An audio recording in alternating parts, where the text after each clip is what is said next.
Hey, welcome back to the show. We've got some dramatic footage of the firefight that took place between the two National Guardsmen and the DC terrorists that left one guardsman dead and the other one in critical condition. Take a look. If you look at the video here, it appears that one of the National Guardsmen is already shot. He's injured. He's running away from the shooter as the shooter pursues him there. Another National Guardsman seeks cover. As soon as he finds that cover, he recovers and then he engages the shooter. And then the footage that you see here appears to be guardsmen and DC police holding the shooter down after the whole incident took place. So after this tragic incident, I know most people are wondering, well, are we safe here in the United States?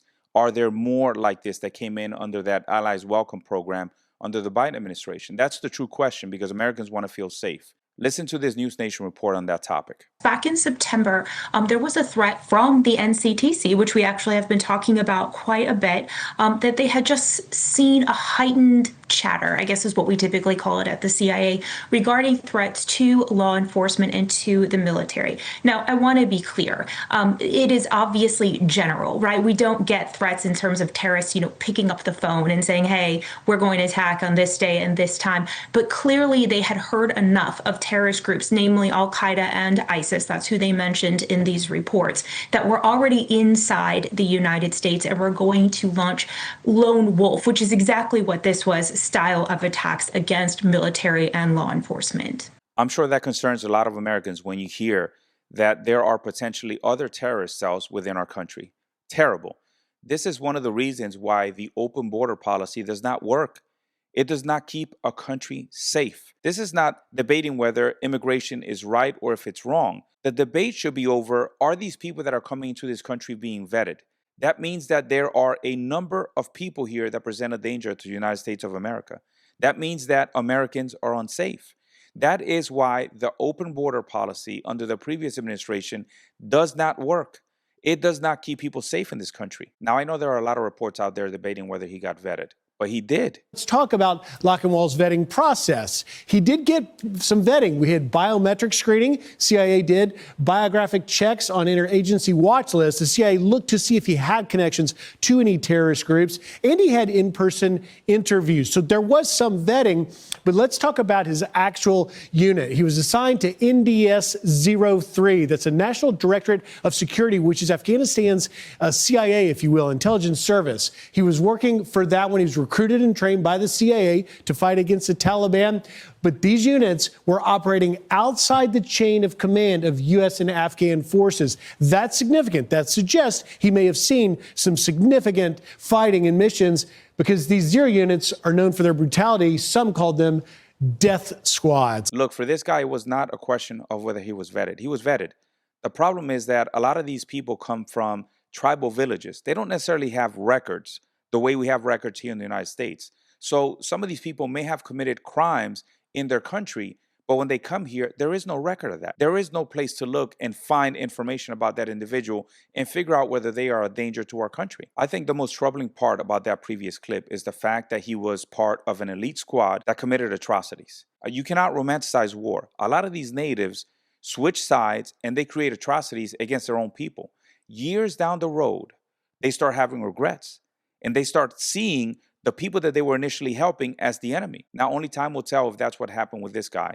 But I can tell you that's a factor. That's a factor that needs to be looked at. And the unfortunate result of this person being radicalized is one National Guardsman is dead, one is in critical condition. But I'll be honest with you, if there is any administration that I prefer to be in office right now in order to deal with this issue, is the Trump administration.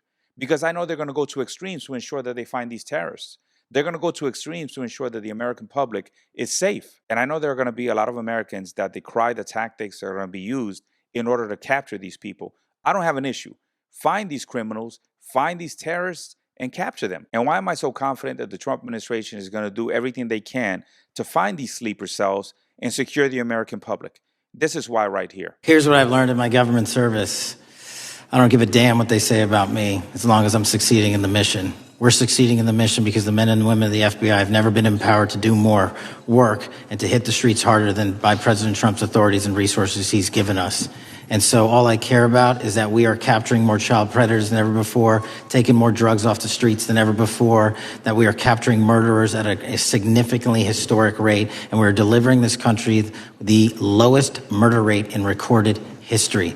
That are facts that you cannot dispute. But you can come at me all you want. I don't care. Kash Patel is exactly right. The men and women of the FBI have now been empowered to do their job, which is to protect the American people. It has not even been a year since President Trump was in office, and this is not defending his policies, but results don't lie. They have captured 4 people on the most wanted list in less than a year. There were 4 people captured all of President Biden's administration. So once again, I'll reiterate what I said. I'm very confident that the Trump administration is going to find these sleeper cells and continue to protect the American people. And I'll tell you right now, this is not an isolated incident. Take a look. Saying exclusive. An Afghan national was arrested on Tuesday after posting a video of himself on TikTok indicating that he was building a bomb with an intended target of the Fort Worth area there in Texas. This is all according to the Department of Homeland Security. I want to put up some video that we have there of that suspect in full there on your screen. But we do know that court records are showing that the man is now being charged with making a terroristic threat at the state level.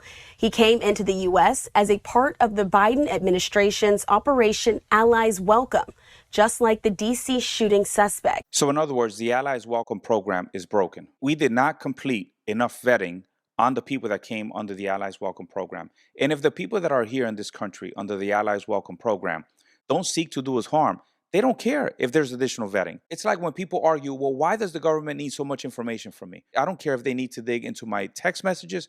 I don't care where they dig.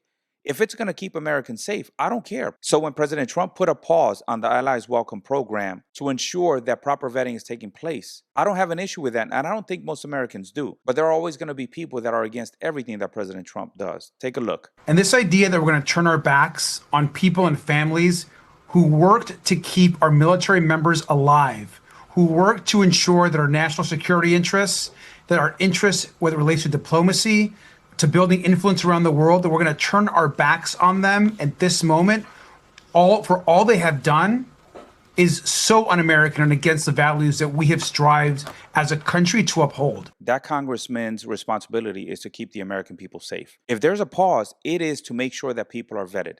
President Trump did not announce a complete cancellation of this program. He said there is a pause. And he's talking about international relations and how we need to ensure we take care of other countries. Let me ask you a question. What does Afghanistan have as far as diplomacy? What does it have to offer the United States of America? The Taliban rule Afghanistan right now. They are committing the same atrocities they were committing before we went in there. I completely disagree with the congressman. How is it un-American for us to pause this program?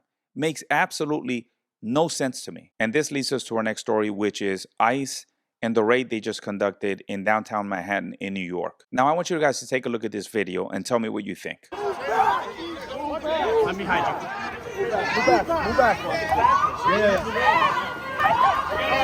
Move back. My first question after seeing this video is, why are people allowed to get that close to police officers? How does that make any sense? How is that safe for the police? And how's that safe for the civilians, for the people that are trying to protest? How is that safe?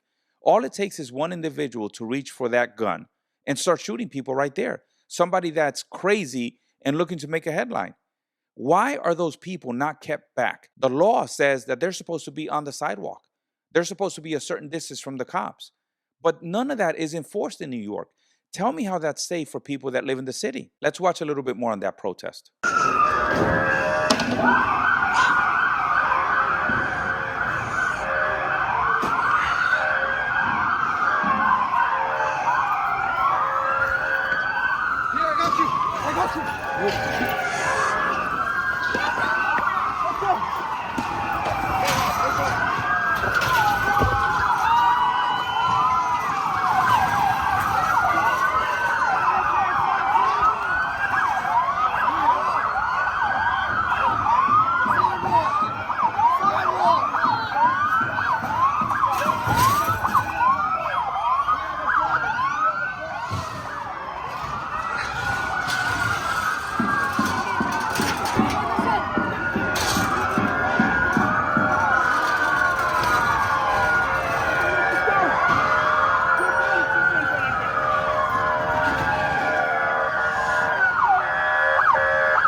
You know, this is ridiculous. These people are throwing trash cans. They're throwing objects in front of ICE, those vehicles for ICE, for the police to move them. Why aren't they arresting these people? What happened to the New York that I grew up in, where there was law and order, where you respected the police, you respected the laws, because you knew if you didn't, you were going to jail? It seems like people run amok, people run wild in the city right now. This is ridiculous. And one thing that you notice is what? People are wearing masks whenever they do these protests. If you feel so strongly about your cause, take your mask off and tell those people that are recording why it is that you're protesting. Tell them if you are so serious about your cause. But the truth of the matter is that a lot of those people are paid agitators. They are paid to go out there and wreak havoc. But the protests in New York aren't just about ICE. They're about some other ridiculous things as well. Take a look at this one. Okay, so we're here to protest the Apple Store for what they've been doing to the Congo and the things that the IOF does with the Apple phones by blowing people up in Gaza, okay?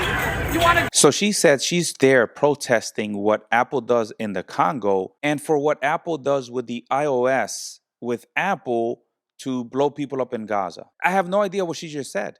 It sounds ridiculous, but that is the case for most of these protesters, especially the ones that are paid.